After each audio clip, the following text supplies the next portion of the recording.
Broadcasting from the Meredith Hall Studios out of Carson City, Nevada, you're listening to Covering the Field with Big Richard Martin, Gator Gates, and Joe the Answer Ellison. Welcome to the show, everyone. Our guests today are Big Richard Martin and Gator Gates. How goes it today, guys? No, I'm great, man. How are you, Richard? Doing great.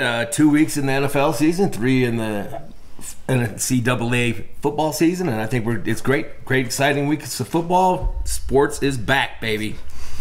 Yep. And so, speaking of week 2 of the National Football League, what were the big stories? It was the comeback week of the year for sure. We had 2 major comebacks. I mean, how many were there, Joe, total? I mean, I know you got that written down. How many total? Three where they came back and actually won the game. Right. A couple more where they came back and covered the spread.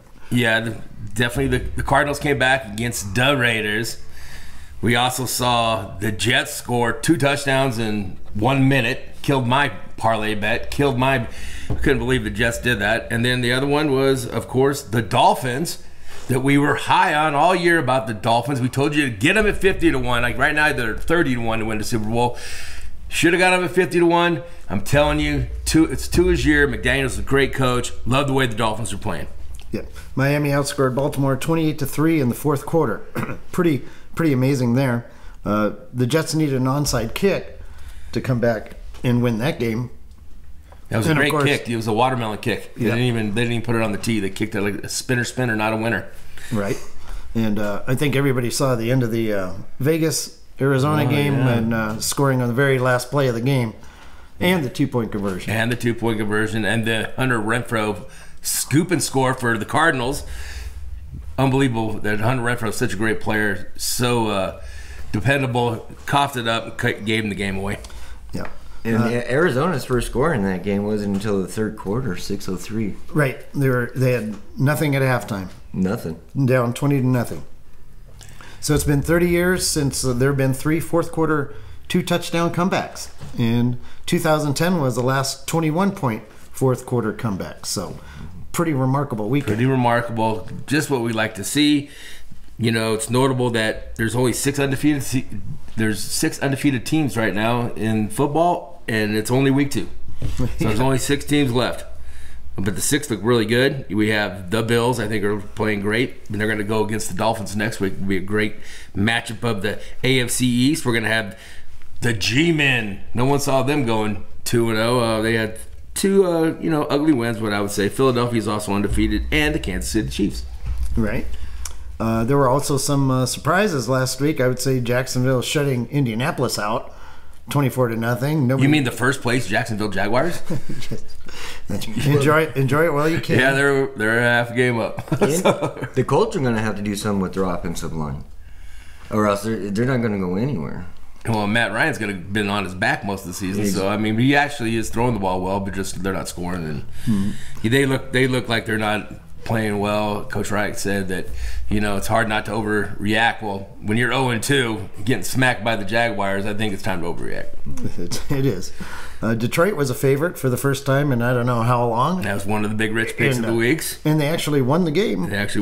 We love them. Yes. And as me being a Cowboy fan, I would say them actually beating Cincinnati. I was telling everybody Dallas is going to lose every game for the next month. We got Cooper Rush. They're terrible. I've seen him play. He completely sucks. And they come out and they beat Cincinnati. Right. Cooper Rush is terrible, but who is terrible? Cincinnati's offensive line. They can't keep Joe up. He's not going to make it through the season the way he's going, getting beat around. Never seen anything like it. They were supposed to address the offensive line in the offseason to make them the Super Bowl contender again, and they did not. Well, they did pay a lot of money for a couple guys. It just hasn't. They haven't gelled yet. They haven't gelled, and they look like a bunch of lemons out there. What I've seen is Cincinnati keeps going to the outside all the time. I think they need to give it more to Mixon or the middle of the field to the tight ends or something. But just going to the wide outsides all the time is not working. Well, and they lost their great tight end. Zoma, yes. Who's now, I believe, with the Jets or the Giants. I know he's in New York. So, that being said, we do have 2 defeated teams, 0-2 teams, and that is the Bengals and Raiders. Who would have thought that at the beginning of the season? I think people gave the Raiders a fighting chance to win the West. Yeah. I'll throw the Titans in that list. And Titans are also pretty big surprise. Yeah, that's right. Yeah. Atlanta, I think people saw them probably being 0-2. Right, but they're not getting it to Pitts at all. So anybody got that on their fantasy draft? Well, way to rub salt in the wound because he's on my team, and I'm waiting for him to be like Lazarus and come from the dead. So I guess we had some more injuries. I mean, this is going to be a weekly thing. This is football, right? It's football. It is a contact sport. But before we get to that, Joe, I want to say those 0-2 teams, since 1970, only 38 out of 400 teams have made the playoffs after going 0-2. So that's like a 10% chance to make the playoffs starting off 0-2. So not good stats if you are 0-2, but it could happen. The Bengals, I think, have a good chance to bounce back. I think the Titans are done. I mean, Tannehill is anyway. Aren't they only like one game out of first place? Yeah, but I mean, they look absolutely horrible. I mean, they haven't got Derrick Henry going. That's the workhorse. Oh, they need to get Malik Wilson going or Wilson going because Tannehill is done as quarterback. I'm telling you right now, even after last year, I think he was done. After losing the opening round, being the number 1 seed, it's only a matter of time before the turkey bird's done in the oven. Tannehill will be on the bench. Well, Tannehill needs to find a tail on Burks a little more, and I also think that the coach needs to make more plays to get him open.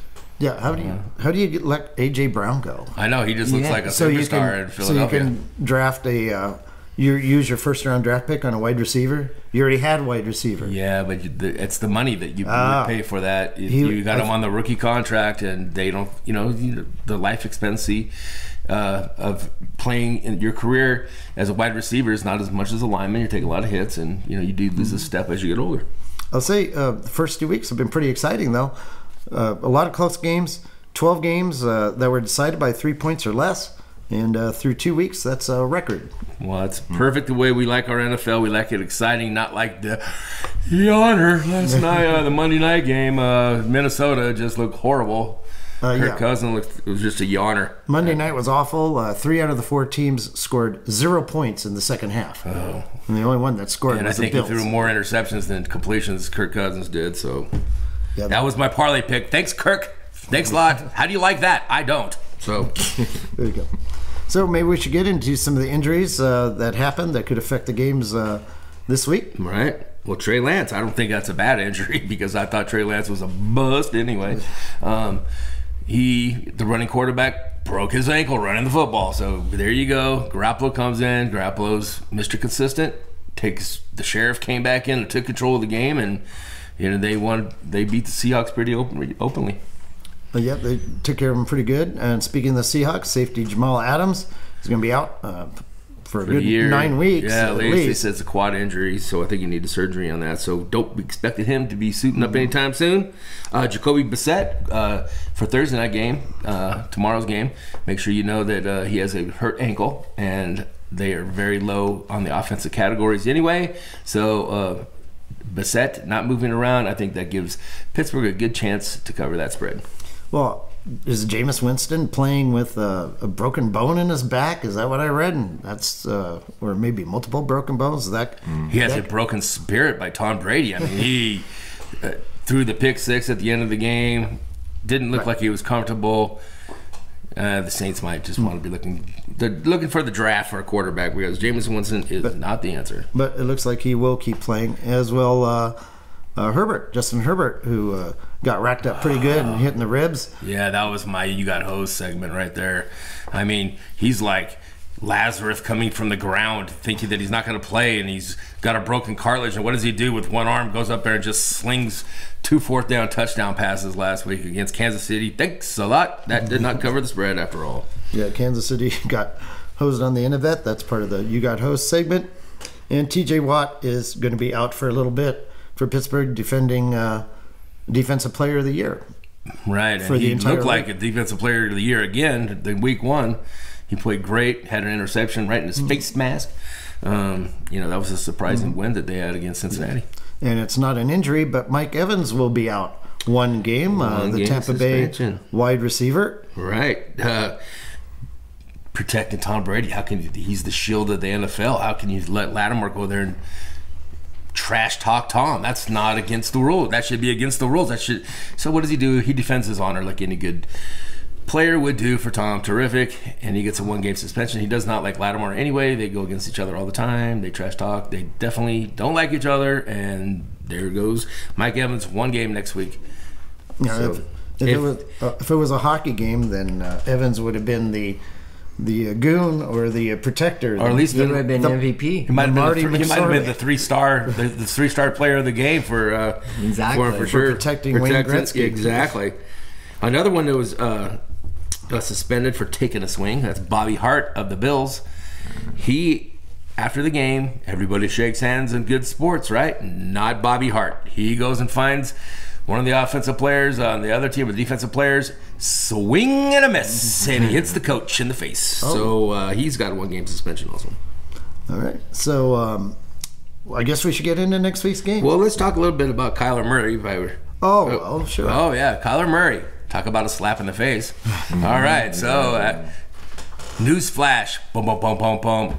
Don't go to the black hole when you're playing the Raiders. It's not a good idea to go to the crowd and hug your Cardinal fans. And he got a slap in the face, and they're actually looking to find the person and give him assault charges. I saw the YouTube video. It looked like the guy was just trying to get him a high five. What I saw, I mean, he didn't take a swing at him or anything like that. But Kyler Murray, again, gets slapped in the face and then went after the wrong fan that didn't punch him in the face. And it looked like it was high five. The same guy that slapped him in the face was patting him on the shoulder pads. But So it looked like an accident. it looked like an accident. Okay. It wasn't the normal beatdown that you would get at a Raiders game for cheering for the wrong team. It looked like a little slap in the face. Right. And look, we can't go without talking about Coach Nathaniel Hackett, can we? Well, My kid's career is shorter than the Titanic voyage. I mean, he cannot. Joe, have you ever seen The Water Boy where the coach just can't make a decision and he's wearing high heels on the sidelines and just looks like he is out of his league, not managing the game well. He decides to do a 64-yarder to win the game, but when he had a chance for a 58-yarder, he decided to punt. So why would you, if you're going to try a 64-yarder in better conditions in Denver, thinner air, why not give him the 58-yarder? No, let's punt the ball. So until he doesn't know what he's doing, the crowd is actually in Mile High counting down for him because Russell Wilson can't figure out when the play clock's done or what decision you have to make. So they actually count down from 10, the good fans that they are out there in Mile High. Very good fans. Yes. But they actually won that game last week. They so actually won it, but could they be did worse. not look well. Russell Wilson does not look comfortable at all in his new surroundings. He's thrown the ball. When they've been in the red zone, he's thrown the ball 18 times. And I think they need to run the ball. They're 1 for 3 in the red zone. Yeah. Right. So they're not running the ball. They got Javonte Williams and Melvin Gordon. But they both have fumbling problems, so. And so anyway, enough of the Broncos.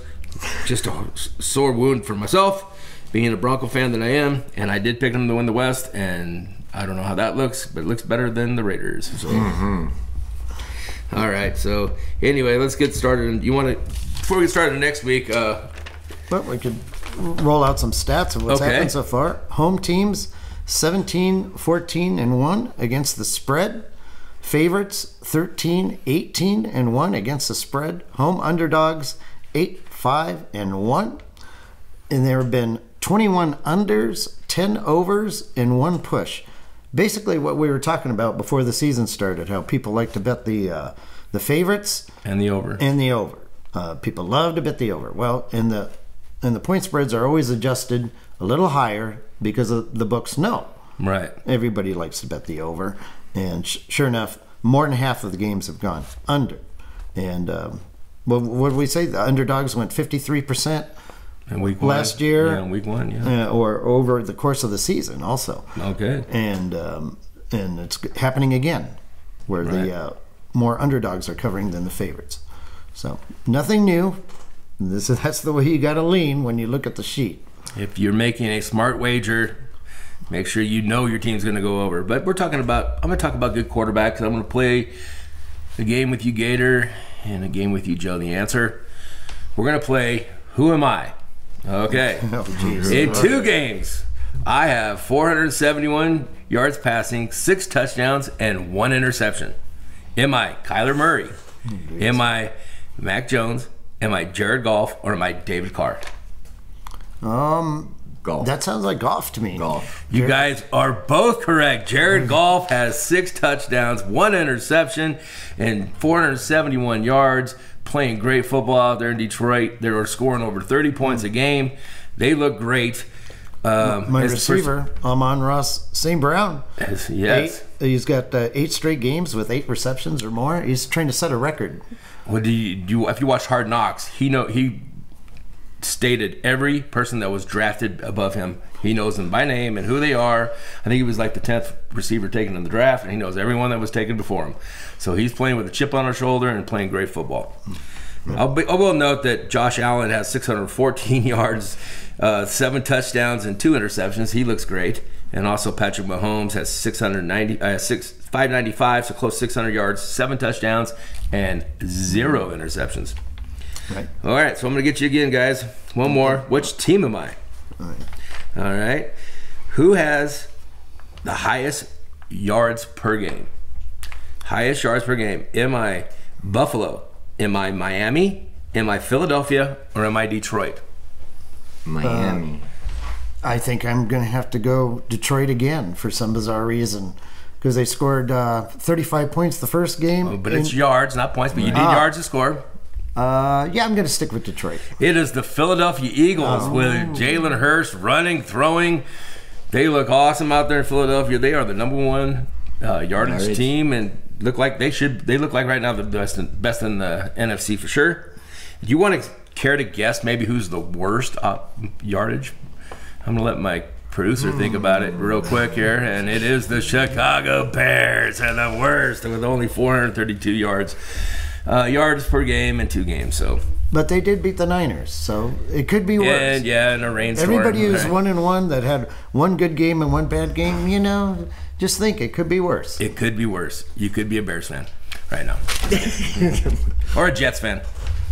All right. Sorry about that for all the Chicago people. So. I don't know how your picks went exactly last week, but 3 up and 3 down, so it's pretty hard. Okay. I mean, I lost those 2 covers. The Rams should have covered, and also the Jets should have lost by more than their 9.5 spread. So I got beat on those on that onside kick for sure. Well, let's look forward to this week. We're going to improve upon that. Let's go ahead.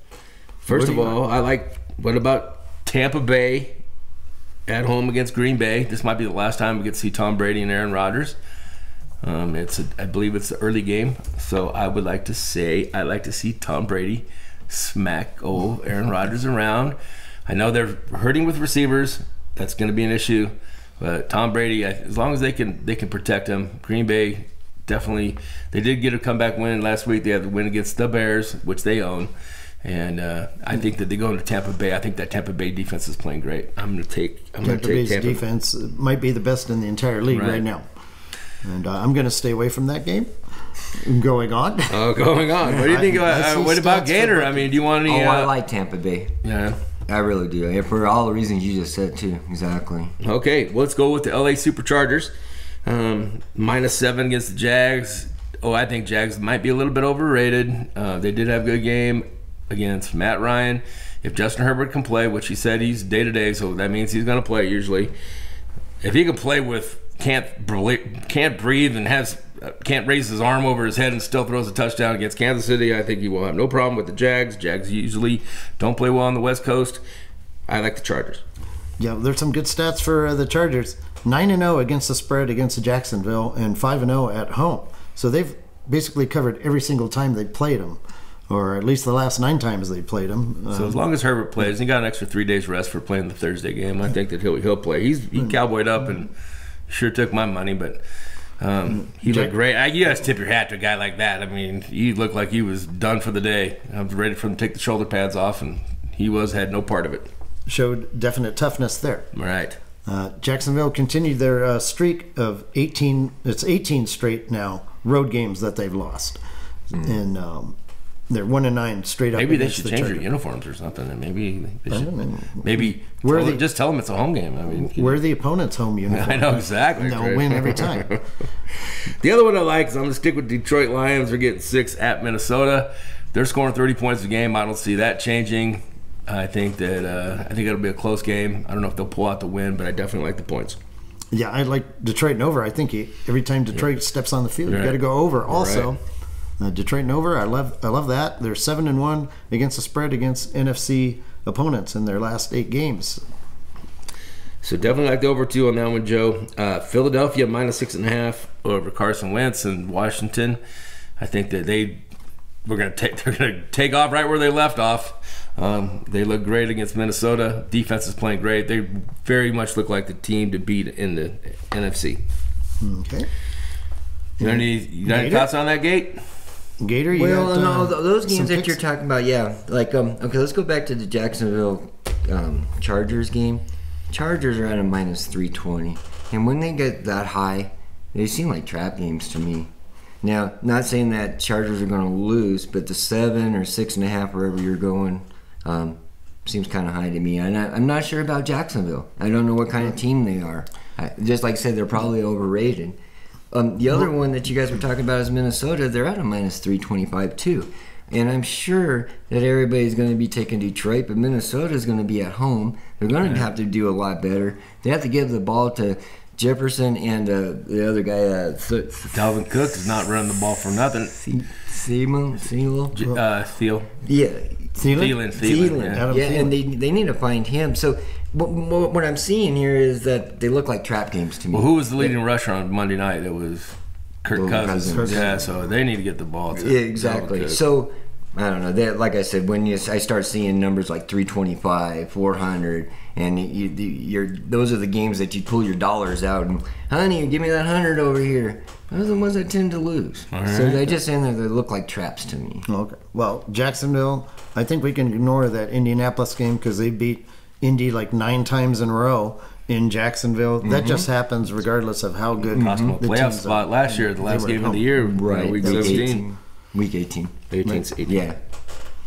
I guess, do you have any more picks you want to add? You're going to make a prediction? Okay, well, you got New York Giants at a -155, -3 over Dallas. They're playing at home. I would say -155 is a great bet on that. I think that's a great number. I also like the Giants in Cincinnati. The Jets in Cincinnati. The Jets are home dog at a +180. I like that. I don't think Cincinnati, they're not going to give the ball to Mixon, so all they're going to do is be throwing, and the Jets will just be going after them. Okay, I'm going to stay away from that game, the way Cincinnati has looked. But as far as the Dallas game, I will say Dallas might be a decent bet for a few reasons. Let's see here. The Giants are 10-24 straight up at home in their last 34 games. Of course, they've lost a lot of games the last few years. Well, Dallas' defense is playing great. I think Daniel Jones is going to definitely get pressured. I think they've got 2 ugly wins. I think Dallas gets them. Dallas has played really well in the division last few years. Right. They've 21-6 yeah. straight up, 8-2 against the spread versus the Giants. And the biggest stat out of all that, Daniel Jones is 0-8 in prime time. He never wins when the lights come on. Right. That's a crazy stat. Yeah, so stuff, here we are, Joe. Monday Night Football. And I also like the Rams. I'm gonna go with the Rams. They should have covered last week. They had a late fumble, a couple drops. I think the LA will go into Arizona and prove that Kyler Murray is just a fourth quarter comeback guy, and I think that they'll go ahead and shut him down. Last time he didn't finish games, said he didn't want to finish. So I'm pretty sure these stats are right. The Rams have won the last 7 times in Arizona, 9-1. They've won 9 out of 10 times against Arizona, so they seem to own them. Their teams take turns against each other in that division. Right. And Arizona has not been playing well at all at home. Like, they've lost their last 6 home games. And also, Connor's injured, so if you have James Conner on your fantasy team, make sure you keep an eye on that. He has a hurt ankle, so I don't know if he's even going to play. Okay, and I'm going to try one more pick. I'm going to try Pittsburgh at Cleveland. Cleveland 8-21 against the AFC. Obviously, they haven't been playing too well. 3-7 in the last 10. I just like Pitt to keep that game close. I do too. I think their defense is playing well, and it's a short week, and you got an injured Jacoby Brissett, and like Cleveland is not doing very well. They do rush the ball very well, so it looks like a low-scoring game. I think the under also is a good pick. Okay. Well, we should move on to college. What happened in the world of college football last week? Well, Georgia looks dominant again. Just beat up the South Carolina Gamecocks. Just dominated them in their stadium. Tough if you had a ticket at that stadium. Watching them, your boys get beat down the way they did. Georgia looks like a dominant team. Looks like they're ready to repeat. Ohio State, 11 touchdowns, 77 points. G.J. Stroud looks like he's just on his way to that Heisman Trophy. He's definitely got a ticket to New York. Alabama, they won, another division, mid-major team. But I thought Ohio State looked good, and I think we have to go with USC. I mean, USC, we told you to take them against Fresno State, and that was definitely a first half and a second half bet. I hit both of those. So, yeah, my picks last week went 5-3. So excellent. So that puts me at, I think, 16-8 for the season in college. So that puts me at a 67% mark, trying to get up to the Gator line at 70. I know that we have Gator getting ready to do his hockey, so I've got to get my numbers up there to keep him going.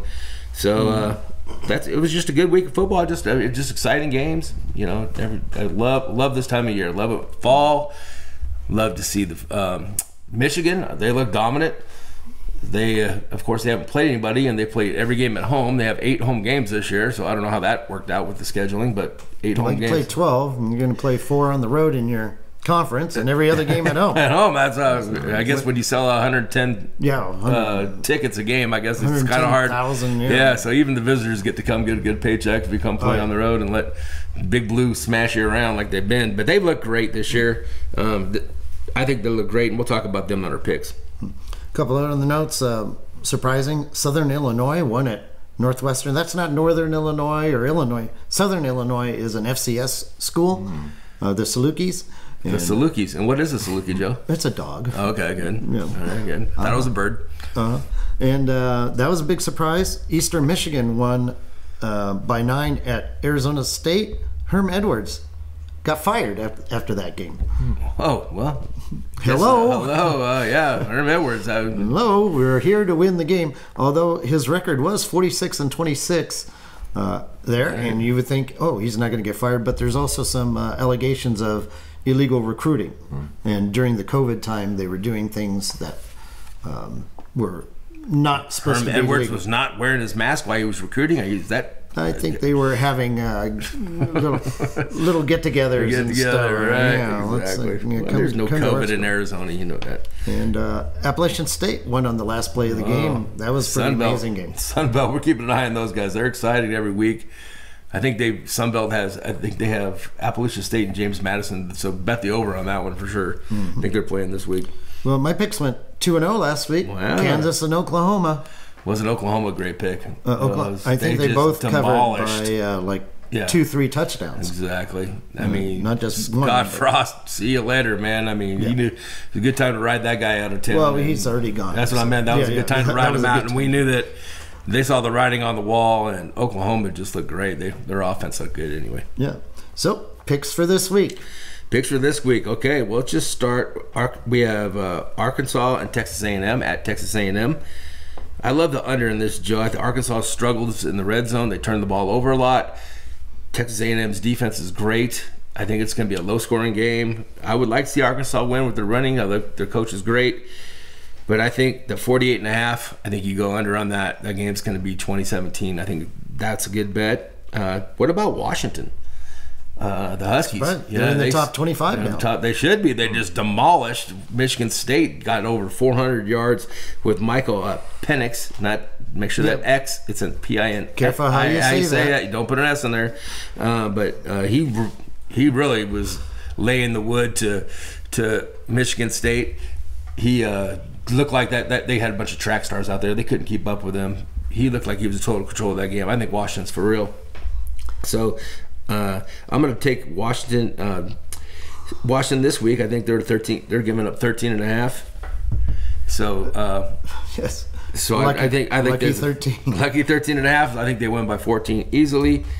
Tennessee. I like them at home against Florida. They're giving up 10.5. You have Hendon Hooker, their quarterback, is like Hendon Hooker. Hooker, yeah, Hendon Hooker. How could I forget that? But anyway, Hendon Hooker. It looks like he's a top 5 quarterback in the SEC, and they're at home. They're in Knoxville, so I'm taking Tennessee. Going to drop 10.5. I like Texas minus 6.5 against Texas Tech. If I'm picking them to win the Big 12 like I did at the beginning of the year, they better beat Texas Tech. So I see them winning by a touchdown. USC at Oregon State. Make sure you watch this game. They both have great offenses. They're going to be running up and down the field. The under-over is 71. Oh, boy. So I'm kind of thinking that I'm going to take the under on that. Seems like USC gets out. They start out good, and then they slow down. They play good defense. They bend, they don't break. So I like USC to cover the 7. I like the under in that. 71 is way too high. And then Michigan's at home against Maryland, so finally they're getting to play a real football team. So Michigan is at home, and they're giving up 16.5. I love Michigan. I love their defense. I think that the Tugalale is their quarterback, and I think he's athletic. He gets out of the pocket, but I think that Michigan's defense is going to squash him down, keep him down. Georgia is minus 45 against Kent State. Kent State lost to Oklahoma 33-3. I see this trend starting. I think Georgia's got a better offense, more powerful offense anyway.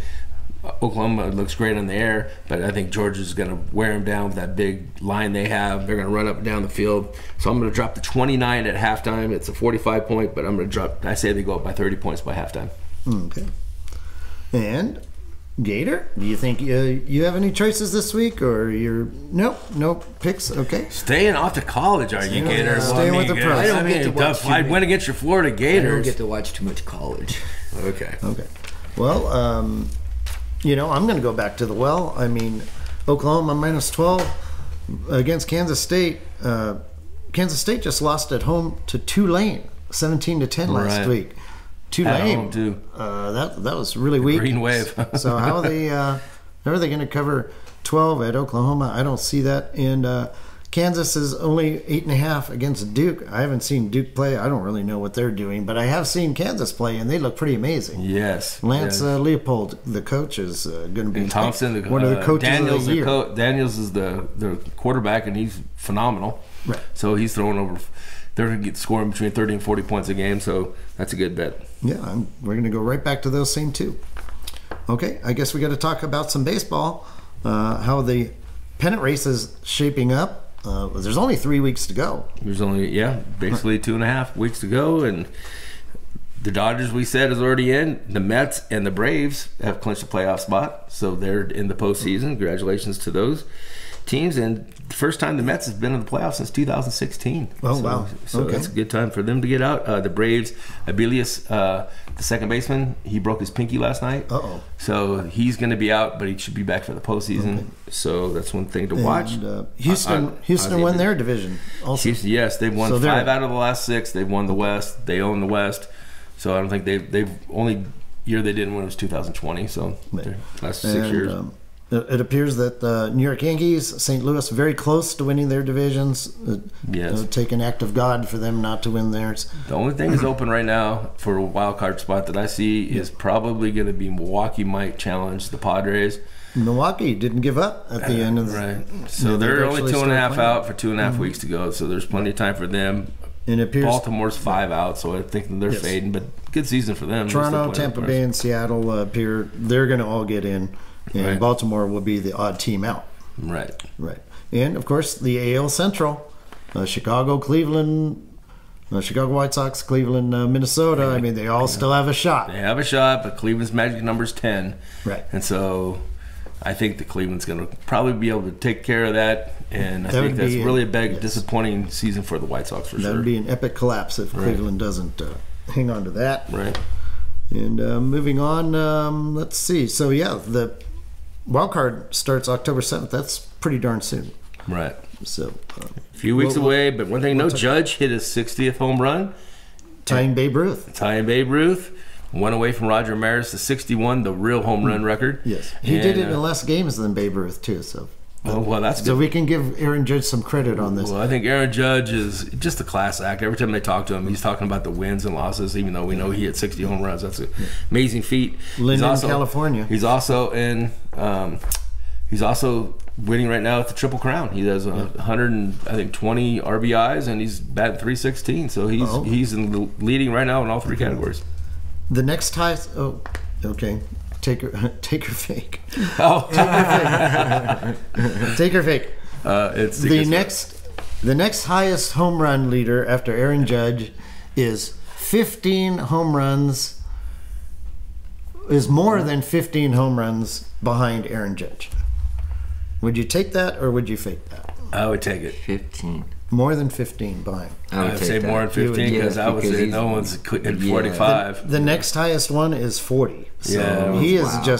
he's not just leading the league. He is dominating Right. in home And what a guy that bets on himself. You know, him and Lamar Jackson to go out there and bet on themselves. And That's great. he's going to get paid for sure. And, of course, Albert Pujols, 698 home runs. Like to see him get to 700. He got 2.5 weeks. If he's Maybe going to somebody- retire, please get the 700, not the 600. Somebody give him a high belt high fastball, huh? Let him get a couple out. Yeah. And what they noted is Maury Wills died at 89. Yeah. Great base stealer and number 30 for the Dodgers. Oh. So I do have a Maury Wills story. I got to play a charity softball game against some ex-players, and make a long story short, the first guy to the alcohol area where they were serving was Maury Wills after the game. So good he for was, him. He was stealing beers and stealing bases. He was fast at doing everything.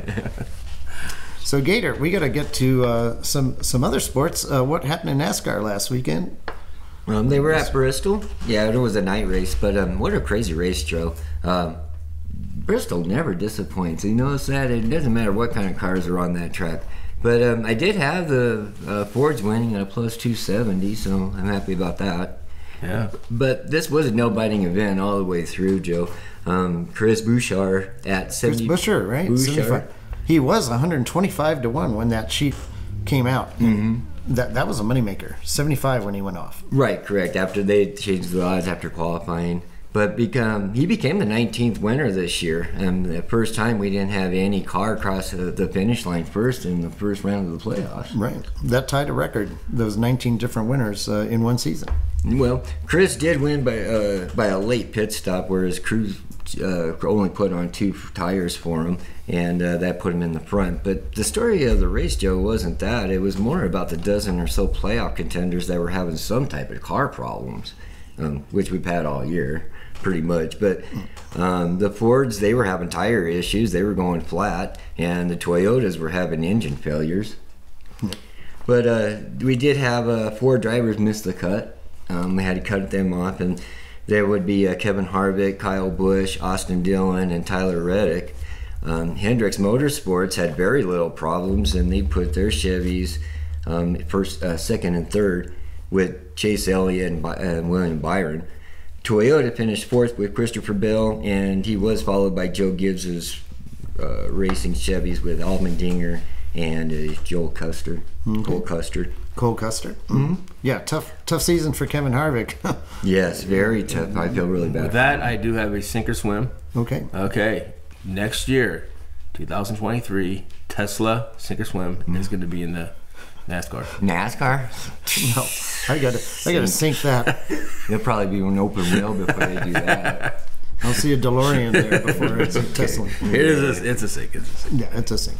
Okay, and next week is Sunday in Texas, the Auto Trader 500. Yeah, that's going to be at 12:30 Sunday on USA Network. Ryan Blaney won the All-Star race there this year. Again, that was the All-Star race, but Kyle Larson won it last year, Joe, this race. Okay. I'm liking the Chevys. I hadn't seen any odd sheets out, but I guess if I had to pick one today, I guess I would go with Elliott. But I think the Chevys are going to do it. Okay, we'll look for a Chevy. Gator, there's a big event going on in golf this week. Could you tell us a little about that? Well, yeah, Joe, that's the 14th President's Cup will be played in Quail Hollow Club in Charlotte, North Carolina, September 22nd, which is actually tomorrow. But the pairings for the U.S. look great, Joe. We got Jordan We've got Jordan Spieth with Justin Thomas. Now, this pairing had great success in the Ryder Cup, Joe. Right.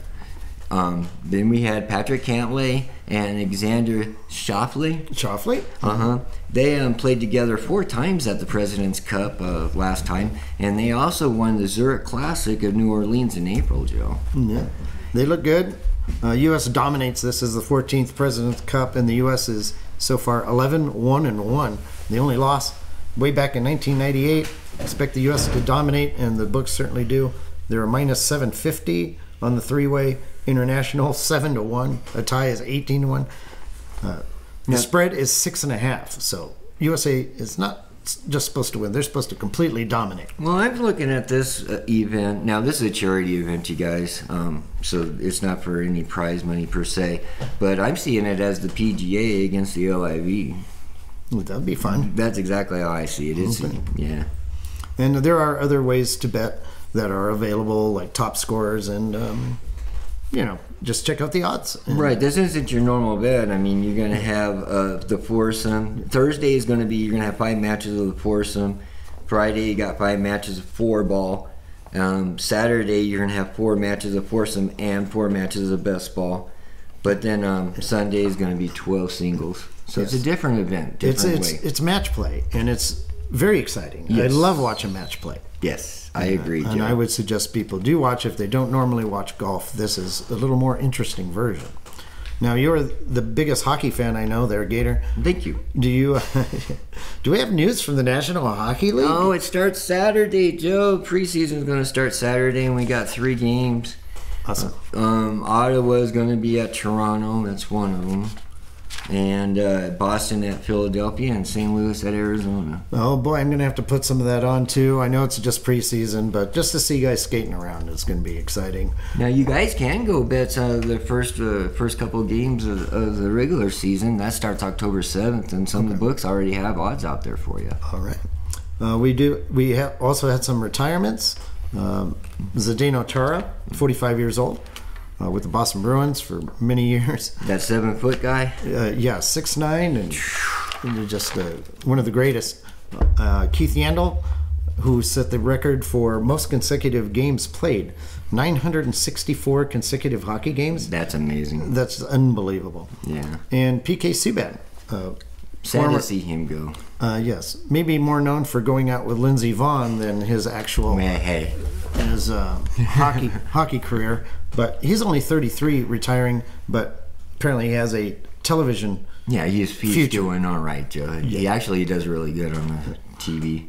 I'm going to add some notes here. Speaking of retirement, the great Roger Federer in tennis, retiring after the Laver Cup. Oh. 41 years old. He's had 3 knee surgeries, and he's just not able to come back. Understandable. Yes.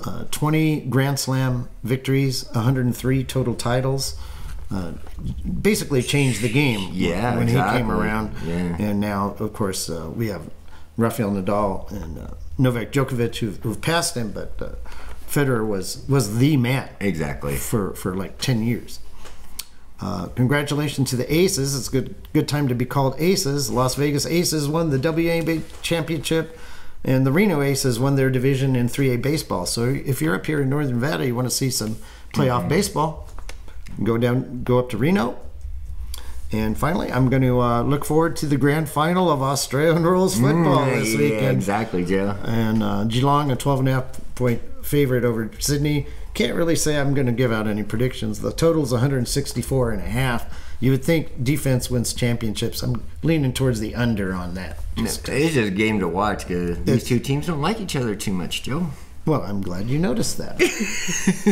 It's blue against red. Well, I like that too. There were no face masking. No, no paddings. Just a great game to watch. Yeah. Get that ball of popcorn or nachos or whatever you're going to do. The games have been on Fox Sports 1 and Fox Sports 2. There's also Fox Sports Plus. Mm-hmm. It's going to be on one of those channels. I haven't noticed exactly which one it is. And now I guess we have to get to our You Got Host segment. That is our segment where we thought we had winners. We made wagers or something terrible happened. And at the very end, season, it's always going to happen. And we ended up having losers. You got hosed. Gator, do you have a you got hosed story? Okay, well, Joe, on Thursday, the Kansas City Chiefs were hosting the LA Chargers, and the sportsbook's points bet in the statement said that they took in more bets for Travis Kelce to score a touchdown than they did on the point spread for the game, or even the over and under for that matter. But plenty of sportsbooks saw the same interest in Kelce, but nowhere near what point spread saw. For example, Caesars Sportsbook roughly had 5 times more bet on the point spread than they did on Kelce scoring a touchdown. At DraftKings, Travis topped all players to score a touchdown, and at WinBet, he topped the players in scoring the first TD in that game. So the problem, Joe, was that Kelce never did get that touchdown. So if you had Travis Kelce Thursday, you got hosed. Yeah, he did not get in, and I know fantasy football players who had him didn't score very well with him. No, not at week. all. No. I have him, Joe, by the way. Well, Joe, sorry to bring that up. It's all right. I had to do that to. So, But I didn't know either, Big Richard. So Just I'm like sorry. I talked about before, I'm going to say Justin Herbert coming out. He went down. I thought for sure I was up 10 after the pick 6 by Kansas City. I thought I had my 3.5 covered. And what do? They go down there, and Justin Herbert goes down.